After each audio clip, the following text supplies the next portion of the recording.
So a Hall of Famer with over 23,000 career points spends his mornings standing on a street corner, waving kids across an intersection. Another one, the greatest assist man the league has ever seen, lives in the same house near his hometown and mostly just wants people to stop calling. These are the men who used to fill arenas, and today you'd probably walk past them at a grocery store. Let's start with the guy on the crosswalk. Adrian Dantley scored over 23,000 points in his NBA career. Good enough for a Hall of Fame plaque and a spot among the league's all-time leading scorers. Today, he stands at a street corner, making sure kids get to school safely. The one-time sports star now works as a crossing guard in Maryland, using his free time to make sure the streets are safe for children to cross. No entourage, no arena, just a stop sign and a bright vest. The job pays next to nothing compared to what he made in the league. Since last fall, Dantley worked as a crossing guard outside Eastern Middle School in the Washington, D.C.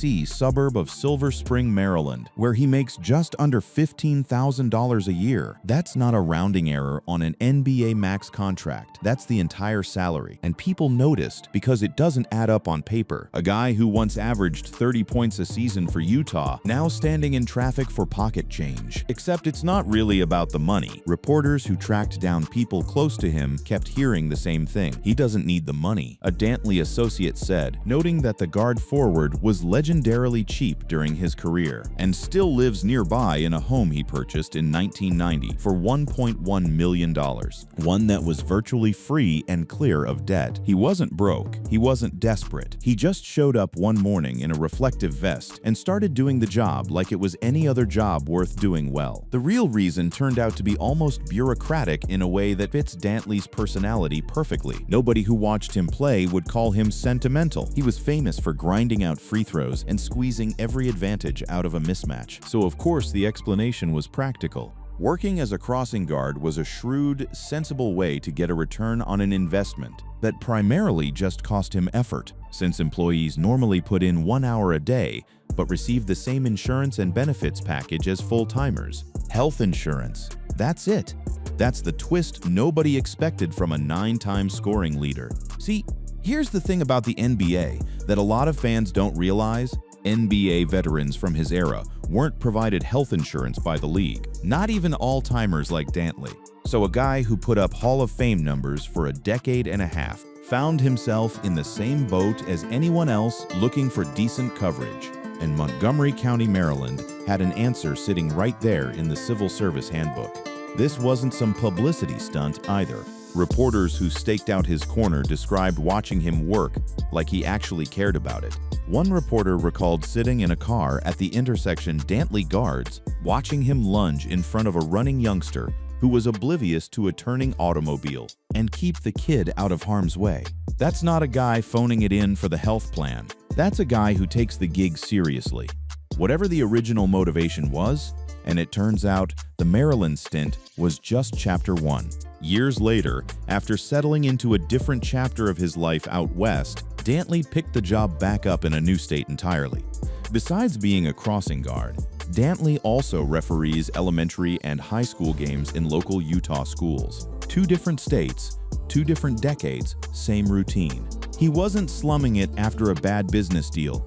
He built an actual second act out of it. He even talked about sticking with it for the long haul, the way ball players talk about chasing one more ring.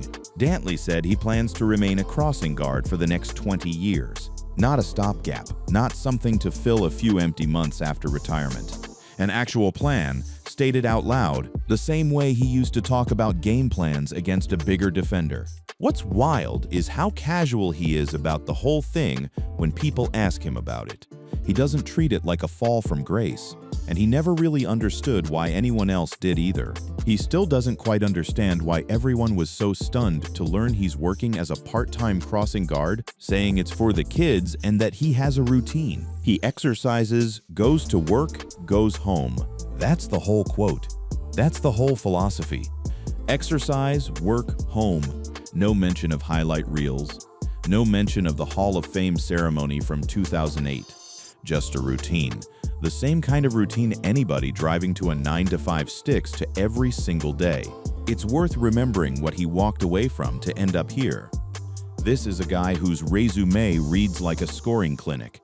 His NBA career peaked, numbers-wise, during his stay in Utah that began in the early 1980s, where for each season between 1981 and 1984, he averaged more than 30 points a game, and he retired in 1991 after 15 seasons and 23,177 points. He was a six-time All-Star, two-time scoring champion, a guy defenders dreaded guarding one-on-one because he knew exactly how to draw contact and get to the line. And now his daily grind is a crosswalk sign and a whistle. It's a strange kind of full circle, honestly. He went from being one of the toughest covers in the league to standing guard over literal school kids trying to beat the first bell. Same intensity, wildly different stakes. And by every account, he's completely fine with that trade. John Stockton holds the all-time NBA record for assists, and for most of the last 2 decades, almost nobody has known exactly where to find him. Mostly because he wanted it that way.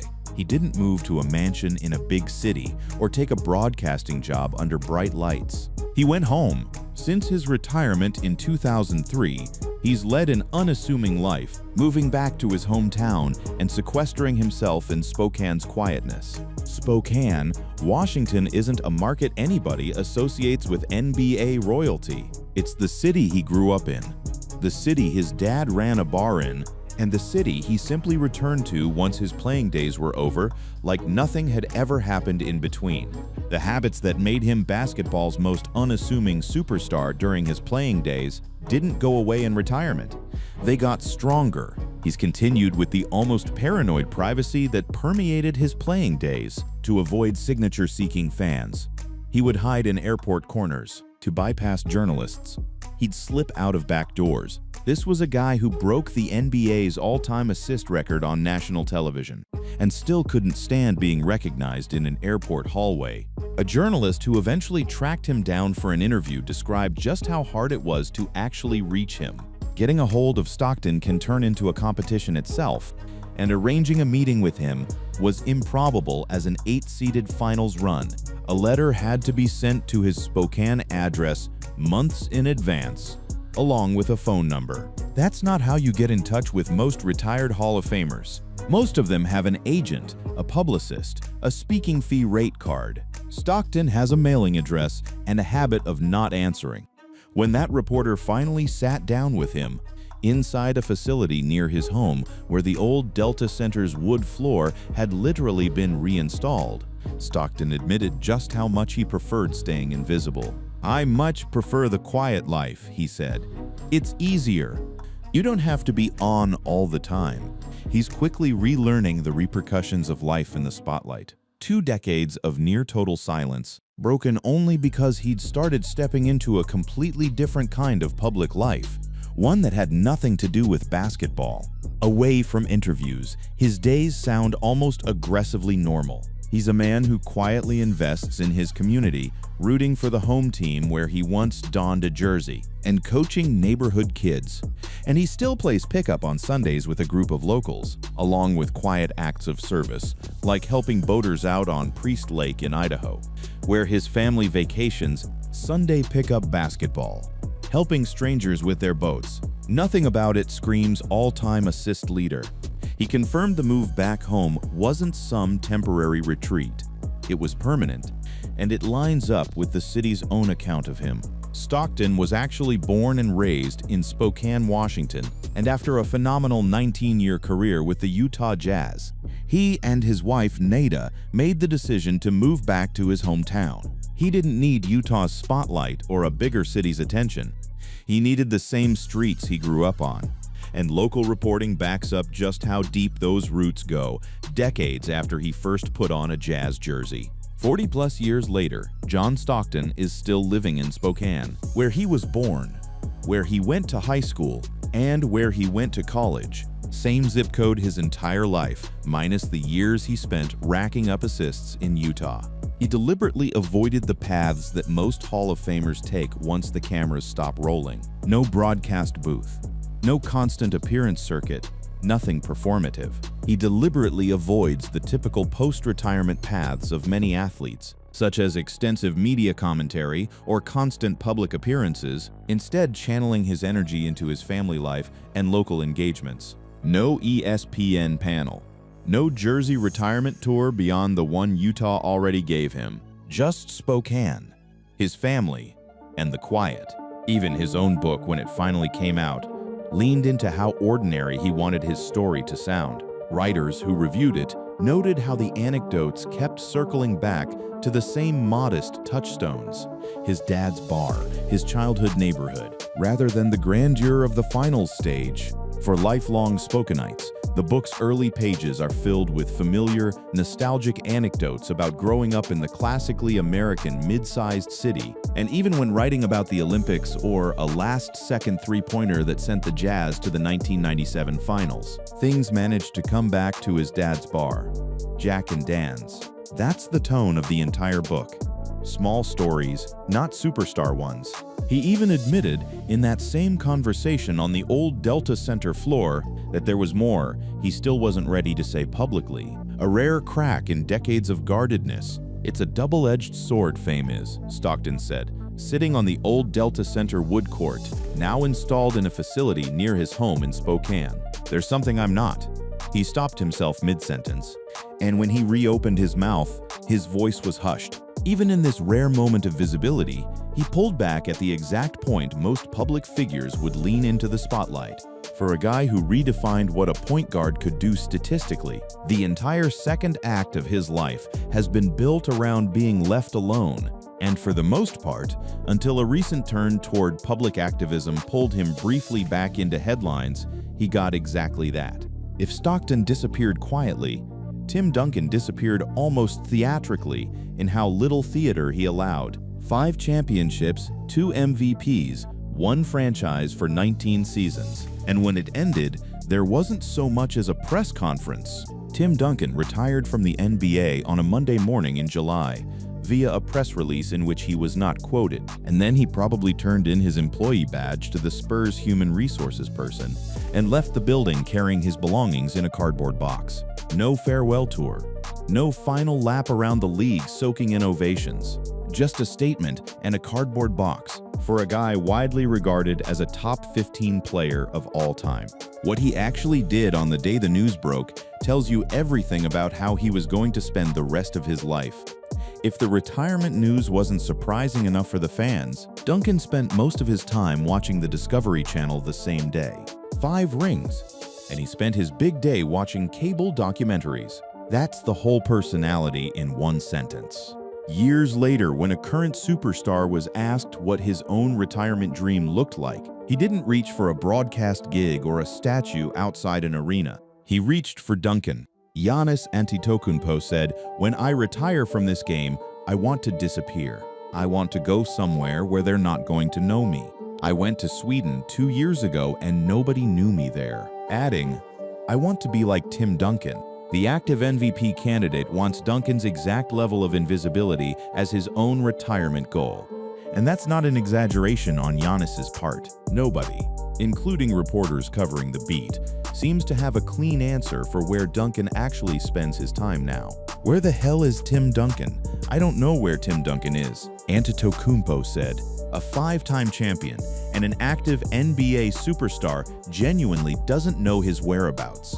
What we do know pieces together into a life that looks almost nothing like the arena. He kept a hand in cars of all things. Not flashy supercars for show, but a shop of his own. Tim Duncan is focused on family, pursuing his passion for custom cars through his shop, Blackjack Speed Shop, quietly continuing philanthropic efforts, and largely enjoying a private life. A custom car shop named after a card game reference, run by a guy who once anchored the most disciplined defense in the league.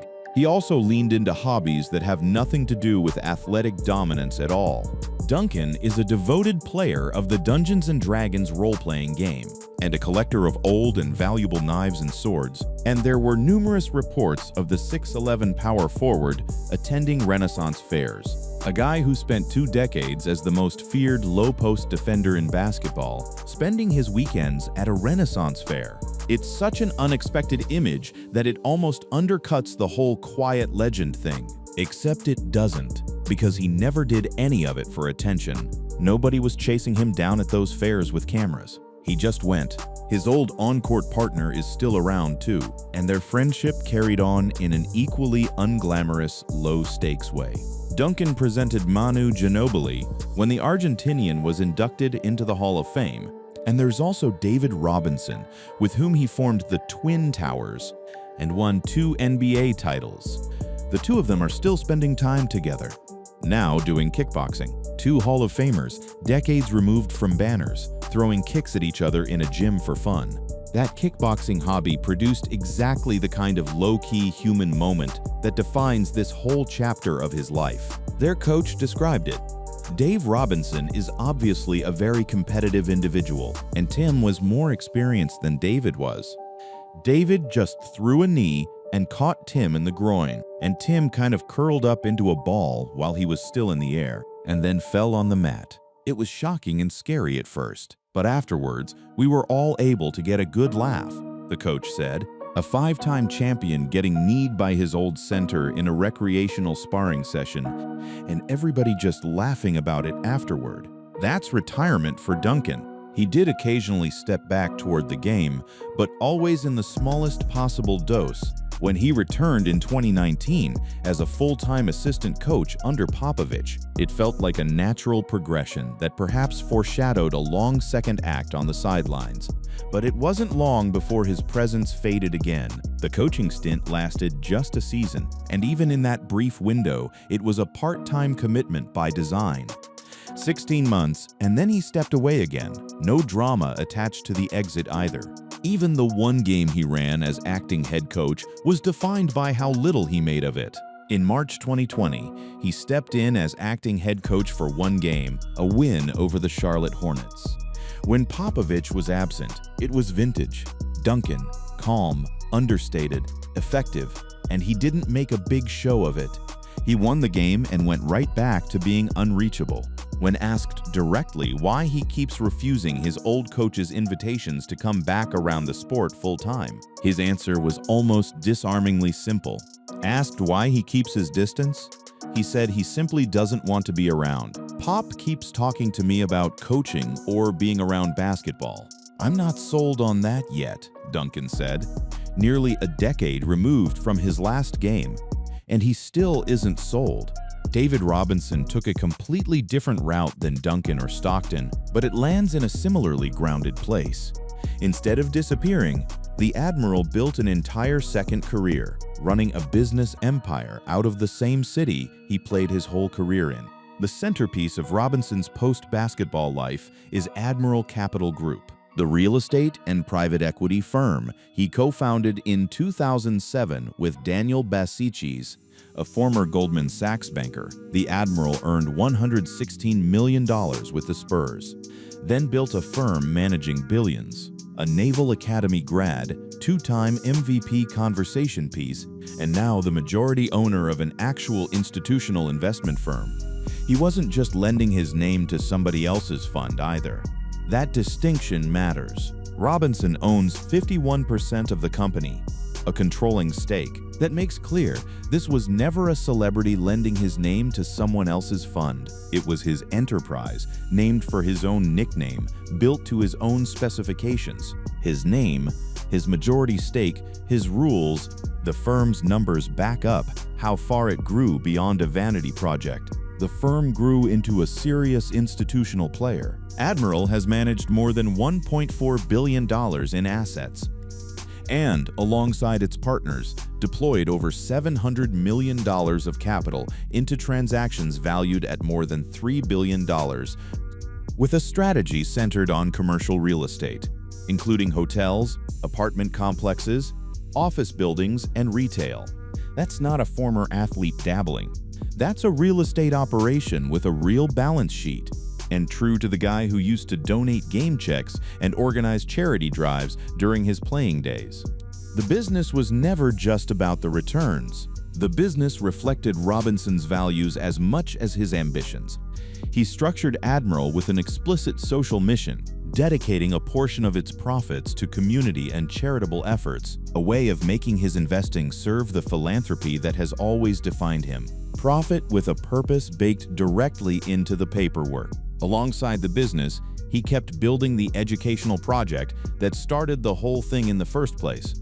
Robinson is honored for his business acumen and social impact work, which has come through both the David Robinson Foundation, founded with his wife Valerie in 1992, and Admiral Capital Group, founded in 2007 as a way to fund his charitable and community-building efforts. And through his foundation, he has raised close to $40 million for George W. Carver Academy, which he founded in 2001. He wasn't investing purely to get richer. He was investing to keep a school running. He also stayed inside the Spurs organization in the most literal sense, not as a mascot for nostalgia, but as an actual owner. After leading the Spurs to the 2003 NBA championship, Robinson retired, and soon after became a minority owner in the team, where he spent his entire NBA career. Same building, different title on the door. That business track record eventually earned him an honor almost no athlete ever receives, putting him in company usually reserved for actual founders and executives. NBA Hall of Famer and San Antonio Spurs icon David the Admiral Robinson was inducted into the Texas Business Hall of Fame, a rare honor bestowed on only one other athlete in the award's history. He's only the second professional athlete to be inducted, after Roger Staubach in 2000. Two athletes, decades apart, both recognized purely for their business resumes. But the same empire that made his name in business circles has also delivered him a genuinely ordinary, messy problem, the kind any small business owner might face, minus the championship rings. In December 2025, Robinson and Admiral Capital filed suit in Texas Business Court against Besichis and entities tied to him, alleging breach of fiduciary duty, fraud, and conversion, among other claims, with the complaint accusing Besichis of misusing more than $34 million, including diverting roughly $18 million from one of Admiral's vehicles into a separate venture without Robinson's approval, a Hall of Famer tangled up in exactly the kind of partnership dispute that plays out in courtrooms across the country every single week. His former partner has pushed back publicly, framing the whole thing as something far less dramatic than a lawsuit usually implies. Besichis characterized the matter as an isolated disagreement over the wind-down of certain assets, and the two men issued a joint statement saying they were engaged in constructive discussions and making progress toward a resolution. No headlines about a superstar meltdown, just two businessmen working through a contract dispute like anybody else would. And that's really the through line across all four of these guys. Whether it's a crosswalk in Silver Spring, a quiet house in Spokane, a custom car shop nobody can find, or a courtroom filing in Texas, none of it looks like the arena anymore. The banners are still hanging. The records are still in the books, but the day-to-day now looks like anyone else's. A routine, a family, a job that has nothing to do with a scoreboard. Dantley still shows up for his shift. Stockton still answers to nobody but himself. Duncan still can't be found unless he wants to be. And Robinson is still building things, rings or no rings, one deal. And now one lawsuit at a time. Sources: 15 retired NBA players who now work a regular job. NBA Hall of Famer Adrian Dantley works as a school crossing guard in Maryland now. Probably do it till I go under. Adrian Dantley on his newfound passion as a pedestrian crossing guard in Utah. Why is one of the NBA's all-time greatest scorers working as a crossing guard now? Former NBA star now working as a crossing guard in Maryland. Adrian Dantley, ex-NBA star, says crossing guard job is meaningful way to fill his days. Why John Stockton decided to become an activist for medical freedom. Why Robert F. Kennedy Jr. told John Stockton to run for governor. Finding John Stockton, John Stockton's current residence. Where is he now? NBA's greatest point guard ever still lives in Spokane. You don't know John. Pop keeps talking to me about coaching. Tim Duncan on why he is hesitant to be in the NBA after retirement. Tim Duncan, life after the NBA legend. Tim Duncan retires after 19 seasons, 5 championships, and 0 controversies. Tim Duncan watched the Discovery Channel all day after announcing his retirement in 2016. Pop keeps talking to me about coaching. Tim Duncan on why he is hesitant to be in the NBA after retirement. To answer Giannis Antetokounmpo's question, here's what Tim Duncan has been up to post-NBA. David Robinson earned $116 million in the NBA and built a $200 million fortune. David Robinson now. The Admiral's life after basketball. David Robinson, Wikipedia. Spurs icon David Robinson to enter Texas Business Hall of Fame. NBA Hall of Famer. David Robinson sues business partner for over $34 million in damages. David Robinson, Texas Business Hall of Fame.